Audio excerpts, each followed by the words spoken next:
il ne faut jamais perdre espoir. Tôt ou tard, la maire de Paris ouvrira les yeux.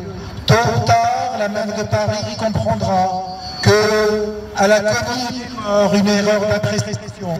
J'ose espérer qu'il s'agit d'autre chose. J'ose espérer qu'il s'agit d'une erreur et de ne pas d'autre chose qui était surtout plus condamnable. Il est temps que le monde s'ouvre pour plus de justice. Il n'y a pas de citoyens de seconde zone, des citoyens de première zone. Nous sommes tous citoyens du monde. Nous avons tous les mêmes droits et les mêmes devoirs.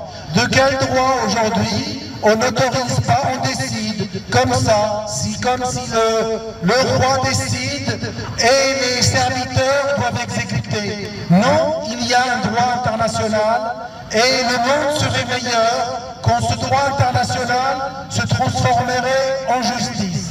Comme l'a rappelé à l'instant notre ami M. Brick, cette injustice à l'égard d'un pays souverain, d'un pays indépendant, d'un pays qui est aujourd'hui, qui est plus chanceux que d'autres, parce qu'il a des richesses naturelles, mais c'est un pays quand même qui a toujours œuvré pour améliorer la condition des humains sur Terre. Quand on voit un peu le Qatar, ce qu'il fait en Afrique, ce qu'il fait même dans nos banlieues françaises. Nos banlieues françaises aujourd'hui bénéficient de l'argent du Qatar, non pas pour avoir une influence, ça ce sont les mauvaises langues qui disent ça, mais surtout pour améliorer le quotidien même de nos banlieues ici en France. Donc il faut nommer les choses, c'est sûr, il ne faut pas accepter l'inacceptable. Et surtout, il ne faut pas badiner, il ne faut pas négocier avec les droits de l'homme, car les droits, les libertés fondamentales, ce sont des choses sacrées avec lesquelles on ne négocie jamais. Mais maintenant, il faut que la justice soit équitable. C'est le principe même de la justice. Il ne faut pas deux poids, deux mesures.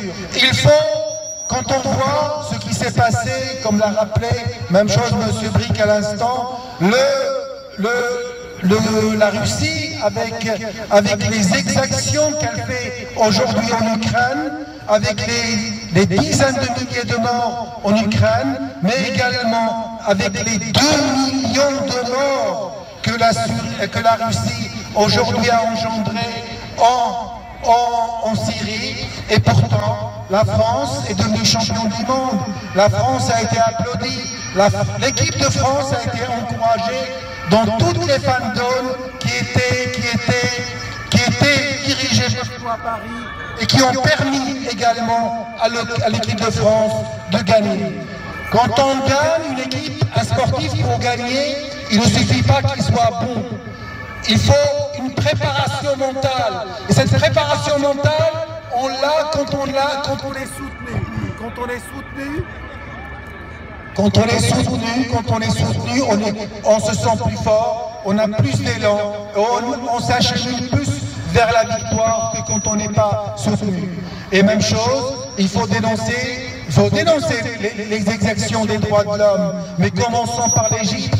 L'Égypte, ce pays aujourd'hui qui aujourd'hui accueille la COP27 et aucun politique, aucun dirigeant, tout le monde pour des intérêts, pour quelques euros supplémentaires, pour gagner dans la balance commerciale, on oublie notre âme et on s'assoit sur ces droits fondamentaux qui ne sont pas négociables. Et je ne parle pas de la Tunisie, ce pays ami, ce pays frère qui est juste à côté et qui aujourd'hui, contrairement à ce qui a été dit, on croyait que la démocratie a commencé à s'enraciner dans le monde arabe à travers la Tunisie parce que c'était une démocratie naissante. Mais ensuite, on s'est aperçu qu'il y a un dictateur. C'est même pas un dictateur. Vous savez, je vais dépasser la limite du politiquement correct. C'est un fou. C'est un fou. C'est un fou aujourd'hui qui décide tout et n'importe quoi. Il a tout simplement aboli la Constitution. Vous vous rendez compte? il a aboli la branche sur laquelle l'État de Tunisie repose. Il s'est substitué à Dieu, effectivement.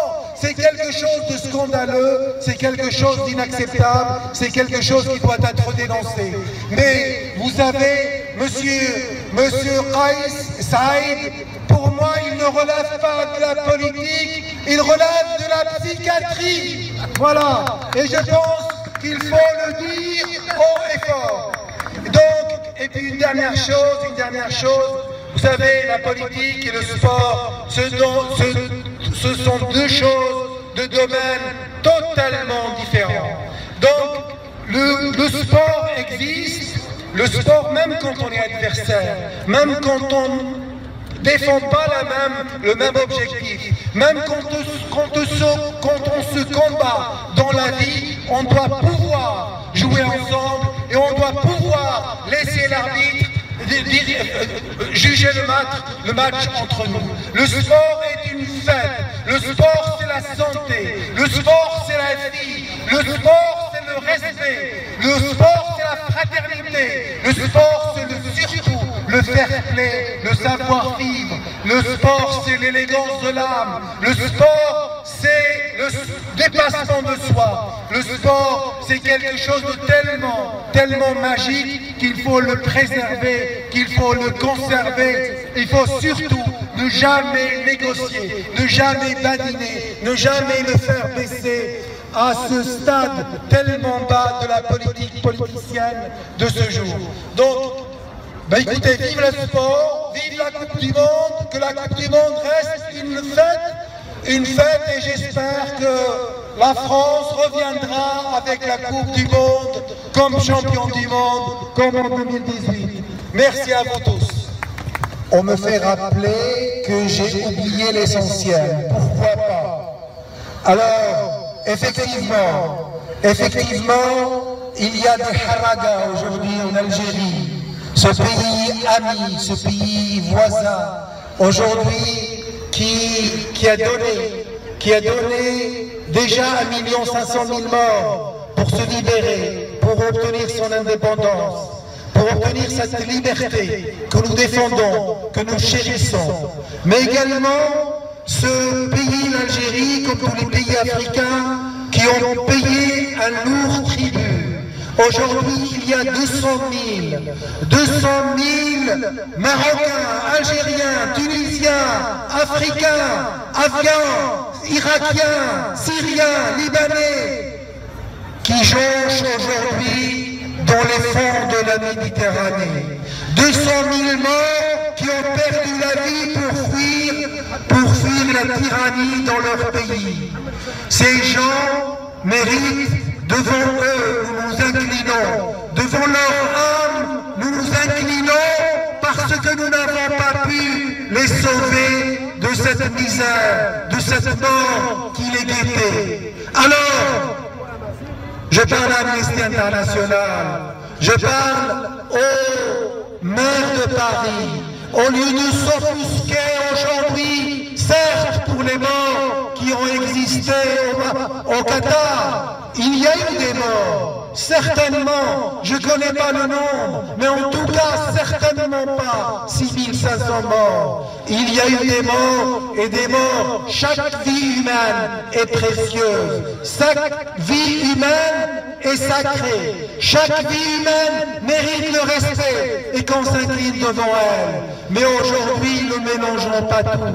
Quand on voit la police italienne qui pousse les navires, les embarcations dans la Méditerranée et qui les fait chavirer, qui entraînant des morts, je dis stop, ça ce n'est pas l'Europe que j'ai appris quand j'étais enfant, c'est pas l'Europe que j'ai dans mon cœur, ce n'est pas, et d'ailleurs je voudrais saluer pour une fois Monsieur Darmanin qui a accepté ce bateau sur lequel il y avait plus de 250 réfugiés qui étaient en souffrance absolue. D'ailleurs, une grande majorité sont partis dans service de réanimation. Maintenant, ces gens qui fuient les pays, le Maroc, l'Algérie, la Tunisie, la Libye, ces gens-là méritent notre respect, méritent notre devoir de mémoire. On ne peut pas accepter que des gens soient emprisonnés pour des délits d'opinion. Les délits d'opinion, c'est l'expression doit être libre. Ici en France, mais pas uniquement en France, dans ces pays-là, et tout pouvoir militaire n'a absolument aucune légitimité. La junte militaire ne devrait pas exister dans un pays. La junte militaire doit être écartée. La seule chose qu'il faut chérir, c'est la démocratie. La démocratie, la liberté d'opinion, la liberté d'expression, la liberté de tout court. On ne peut pas applaudir des régimes totalitaires. On ne peut pas applaudir des gens qui emprisonnent des détenus d'opinion. L'opinion politique doit être libre. Je peux avoir une autre opinion que toi et je ne peux d'aucune manière rentrer en prison pour cela. Alors, liberté à tous les Algériens aujourd'hui qui sont dans les prisons, liberté à tous les Marocains qui sont aujourd'hui dans les prisons, liberté surtout pour les prisonniers tunisiens qui aujourd'hui souffrent dans les prisons de Kais Saïd et également pour les prisonniers politiques de ces pays qui sont les Émirats arabes unis, l'Arabie saoudite, le Koweït, le Bahreïn, des pays qui ne respectent rien, qui n'ont ni foi ni loi, et surtout un pays voyou, un pays qu'il faut dénoncer, un pays qui fait la honte de l'humanité.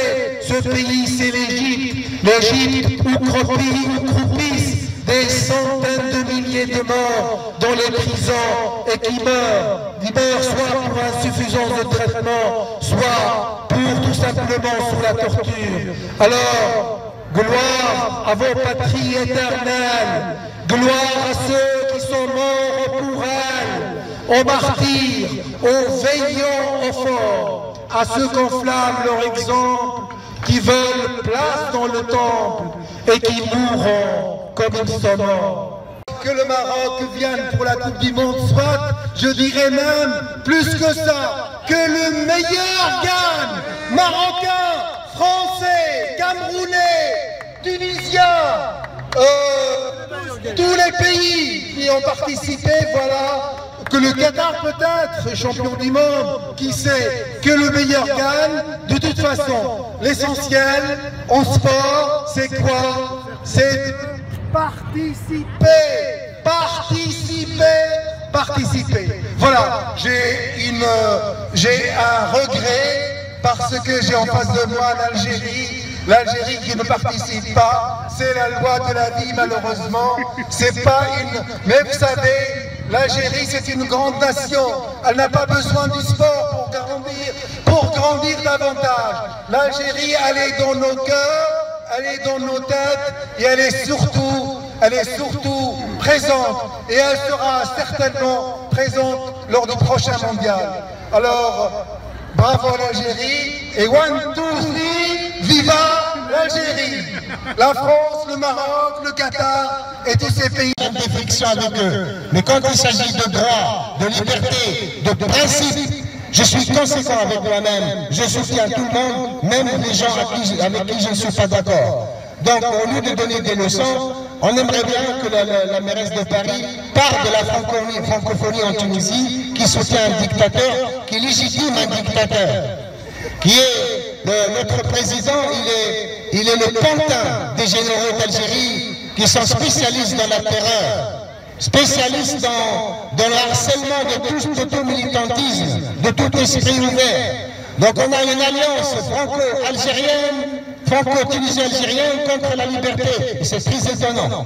C'est pour ça que je suis venu ici, et tout le monde, enfin en tout cas les gens avisés, ils savent très bien, je ne suis pas du tout ami avec le Qatar, mais vraiment pas du tout. Mais là je soutiens leur droit aussi de profiter du sport et c'est à travers le sport qu'on améliore les pays, les relations, pas en les éliminant. Videla était un dictateur, Pinochet était un dictateur, les généraux d'Algérie sont des dictateurs, le président de l'Égypte est un dictateur, il a été honoré par la COP.